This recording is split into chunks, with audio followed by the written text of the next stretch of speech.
बिस्मिल्लाहिर्रहमानिर्रहीम। व्यूअर्स, आज का हमारा टॉपिक है प्रिंसिपल ऑफ मैथमेटिकल इंडक्शन। सबसे पहले हम प्रिंसिपल ऑफ मैथमेटिकल इंडक्शन की स्टेटमेंट लिखते हैं। Principle of mathematical induction basically ये कुछ ऐसी स्टेटमेंट्स का प्रूफ देता है जिसमें पॉजिटिव इंटीजर्स इन्वॉल्व हैं, या इसकी एक्सटेंडेड फॉर्म भी है जिसमें कुछ पॉजिटिव इंटीजर्स को एक्सटेंड भी किया जा सकता है। तो वो कुछ स्टेटमेंट्स ऐसी भी हैं जो सिर्फ पॉजिटिव इंटीजर्स के लिए नहीं बल्कि कुछ और इंटीजर्स के लिए भी वैलिड होती हैं। तो फिलहाल जो हम प्रिंसिपल ऑफ मैथमेटिकल इंडक्शन की स्टेटमेंट लिखने लगे हैं वो पॉजिटिव इंटीजर्स के लिए है। तो स्टेटमेंट ये है इसकी,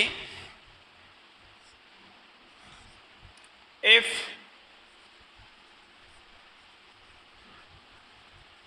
statement P of n is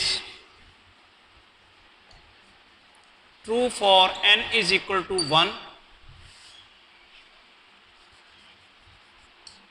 and the truth of Pn for n is equal to k belong to n implies its truth for n is equal to k plus 1, then P of n is true for all positive integers n। Statement क्या है? P of n से मुराद ये है, P से मुराद कोई preposition, कोई statement, और n से मुराद वो पॉजिटिव इंटीजर है या नेचुरल नंबर है जिसके लिए हमने उसको ट्रू साबित करना है। उसकी पहली कंडीशन है, जो स्टेटमेंट की पहली कंडीशन है कि वो n इज इक्वल टू 1 के लिए ट्रू हो। जो भी स्टेटमेंट हमने प्रूव करनी है, अगर वो n इज इक्वल टू 1 के लिए ट्रू होगी तो हम कहेंगे कंडीशन 1 इज सेटिस्फाइड। पहली कंडीशन क्या है कि वो n इज इक्वल टू 1 के लिए ट्रू हो। उसके बाद फिर n इज इक्वल टू के लिए हम खुद से सपोज करेंगे कि वो ट्रू है, और वो k प्लस 1 के लिए अगर ट्रू साबित हो गई तो ये होगा कि कंडीशन 2 भी सेटिस्फाई हो गई है। कंडीशन 1 क्या है? स्टेटमेंट का n इज इक्वल टू 1 के लिए ट्रू होना। कंडीशन 2 क्या है? स्टेटमेंट का n is equal to k के लिए ट्रू सपोज करके k प्लस 1 के लिए ट्रू साबित करना। तो ये कंडीशन 2 होगी। अगर ये दोनों कंडीशन सेटिस्फाई होती हैं तो फिर हम कंक्लूड करेंगे कि ये जो स्टेटमेंट है वो ट्रू है for any positive integer n या for any natural number n। तो ये प्रिंसिपल ऑफ मैथमेटिकल इंडक्शन है कि इसको किसी भी स्टेटमेंट को प्रूव करने के लिए जो वैलिड होगी वो उसको n इज इक्वल टू 1 के लिए देखेंगे ट्रू है कि नहीं है, फिर n is equal to k के लिए ट्रू सपोज करके उसे k प्लस 1 के लिए साबित करेंगे। तो क्या है statement? If a statement P of n is true for n is equal to 1 and the truth of P of n for n is equal to k belong to n implies its truth for n is equal to k plus 1, then P of n is true for all positive integers n। तो ये तो है इसकी statement. अब हम कोई question solve करते हैं जिससे आपको प्रिंसिपल ऑफ मैथमेटिकल इंडक्शन की थोड़ी सी समझ आ जाएगी।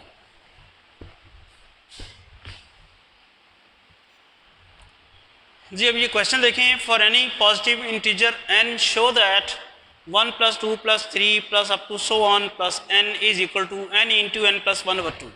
ये एक स्टेटमेंट है, ये एक रिजल्ट है जो जिसमें n इन्वॉल्व है। वो कह रहा है आप साबित करें कि n कोई भी हम पॉजिटिव इंटीजर लें तो ये ट्रू है। इसको हम प्रिंसिपल ऑफ मैथमेटिकल इंडक्शन से कैसे प्रूव करेंगे? सबसे पहले तो हम इससे रिलेशन 1 कर देते हैं और इसके सोल्यूशन की तरफ चलते हैं। सोल्यूशन क्या है? प्रिंसिपल ऑफ मैथमेटिकल इंडक्शन में सबसे पहली जो कंडीशन है, कंडीशन 1, वो क्या है? वो है कि जो स्टेटमेंट आपने साबित करनी है वो देखनी है कि n इज इक्वल टू 1 के लिए ट्रू है कि नहीं है। तो हम यहाँ पे लिखते हैं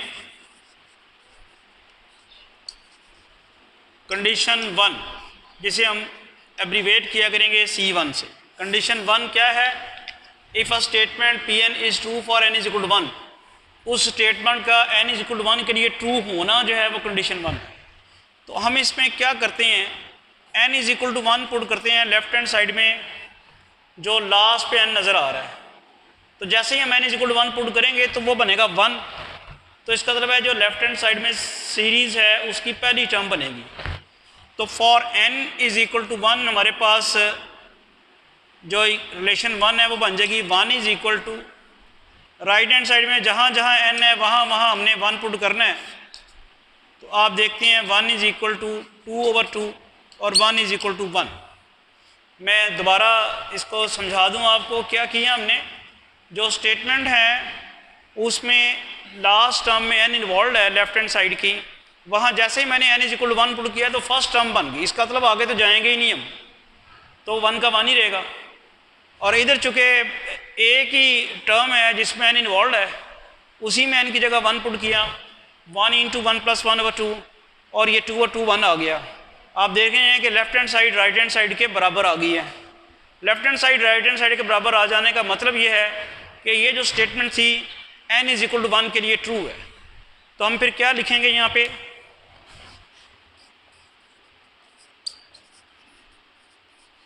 this shows that 1 is true for n is equal to 1।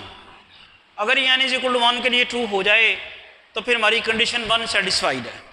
फिर हम लिखेंगे सो C1 इज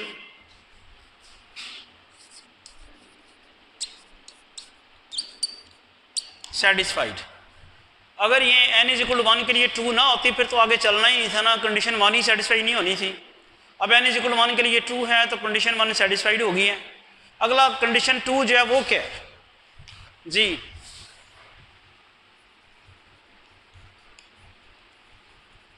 कंडीशन 2 उसे हम C2 से एब्रीवेट करेंगे। कंडीशन 2 जो है वो C2 से एब्रीवेट करेंगे। वो है क्या कि हमने इस स्टेटमेंट को n is equal to k के लिए ट्रू सपोज करना है और k प्लस 1 के लिए ट्रू साबित करना है। तो हम कहते हैं let 1 be true for n is equal to k belong to natural number. अगर ये 1 जो रिलेशन है, जो स्टेटमेंट है जिसे हम प्रूव कर रहे हैं n is equal to k के लिए ट्रू है तो n की जगह क्या आ जाएगा k। देन ये क्या बन जाएगी 1 plus 2 plus 3 up to so on plus k is equal to k into k plus 1/2। इसे रिलेशन 2 कह देते हैं। अब याद रखें कि ये हमने ट्रू उसको खुद माना है।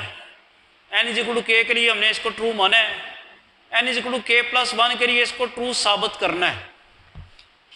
तो n is equal to k plus 1 के लिए ट्रू साबित करने का तरीका ये है कि जो लास्ट टर्म है उसमें जहाँ k है वहाँ k की जगह k प्लस 1 कर दिया जाए और वो ऐड कर दिया जाए। क्योंकि इस क्या आप सिस्टमेटिकली देखें कि 1 के बाद 2 आया, फिर 3 आया, फिर चलता गया, बढ़ता जा रहा है, 1 बढ़ रहा है, 1 के बाद 2 आता है, 2 के बाद 3 आता है, एक एक बढ़ रहा है। तो ऑब्वियसली k के बाद जब अगली टर्म आएगी तो वो k प्लस 1 होगी। That's why we are adding k plus 1 on both sides. तो हम यहाँ पे लिखते हैं adding k plus 1 on both sides of 2। तो जब हम k प्लस 1 ऐड करेंगे 1 प्लस 2 प्लस 3 k और plus k plus 1, right hand side पे भी ये काम करना पड़ेगा k into k plus 1/2 plus k plus 1। अब बड़े गौर से देखें इसको और 2 को देखें। जो 2 की लेफ्ट हैंड साइड है और जो इसकी लेफ्ट हैंड साइड है वो तो एक जैसी है। उसकी रीज़न सिर्फ ये है कि ये k के लिए है और ये k प्लस 1 के लिए है। लेकिन यहाँ मसला बन गया है, यहाँ ये फॉर्मेट नहीं आया। इसका स्ट्रक्चर तो वही है जो पहला था, सिर्फ k की जगह k प्लस 1 आ गया। अब करना ये है कि राइट हैंड साइड वाला स्ट्रक्चर भी चेंज ना हो, सिर्फ k की जगह क्या आ जाए k प्लस 1। तो वो आया नहीं है। अब उसे बना लेते हैं।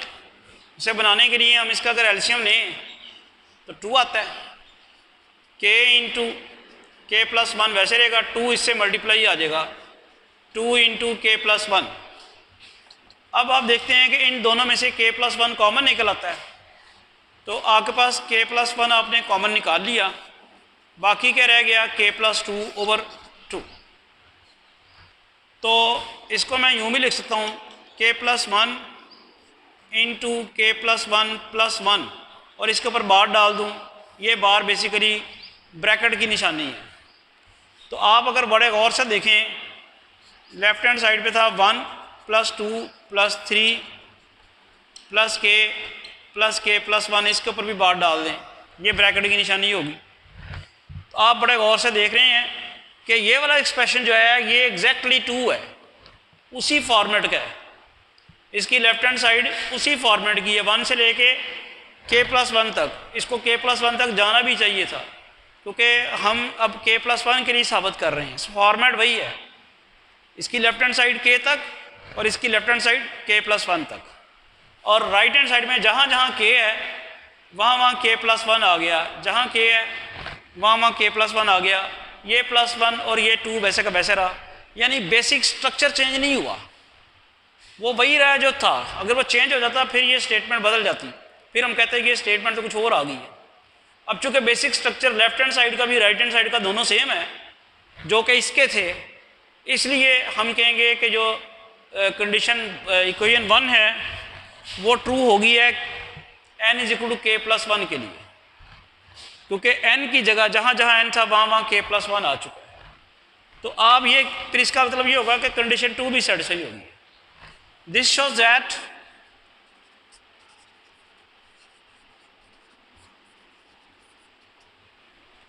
one is true for n = k+1, so condition 2 is